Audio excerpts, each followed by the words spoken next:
Anna Antti joku keväinen ruokavinkki. Mitä tekisit?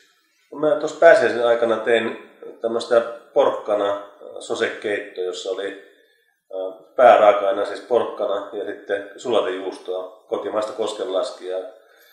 Suhde on sellainen, että jos on kilon pussi porkkanoita, niin sitten on kaksi pakettia näitä koskenlaskijajuustoa ja sitten mustaa pippuria täytyy käyttää. Jos haluat pikkusen hienostua, niin pistää sitruunan kuorta sinne mukaan, niin sitten oli tällainen sitruunainen. Okei. Heta, mistä Antin tekemästä ruoasta sinä pidät eniten? Kaikista, mutta ehkä muikut on aina kaikista parasta ruokaa, mun lempiruokaa, mutta niin Heta silloin mupsuna on sanonut, että jos ei muikkuja saa, niin sitten se punainen lihakin kelpaa, kalaliha kelpaa, että lohto voi sitten tulla. No, kesä tulee, niin kaikki grillattavaa on kyllä ihan hyvä. Mitä teidän perheessänne syödään työväen juhlapäivänä, eli vappuna, joka on juuri kohta?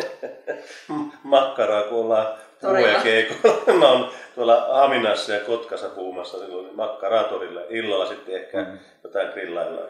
Mites Heta viettää vappupäivää sitten? No, todennäköisesti tuossa Mäntsälän keskustassa jossain toritapahtumassa. Okei. Miten ajattelitte viettää kesäloman? Meillä on semmoinen liikkuva kesähuvilla, että meillä on 32-33 vuotta vanha tämmöinen moottoripurjevene, jota ollaan nyt kunnustettu tässä vuosien mittaan. Ja nyt tässä viimeisenä aikoina ollaan pystytty käyttämään 2-3 viikkoa kesässä. Nyt ensi kesänä taitaa olla sellainen, että 2 viikkoa maksimissaan pystytään yhtäjaksoisesti olemaan merellä. Se on se meidän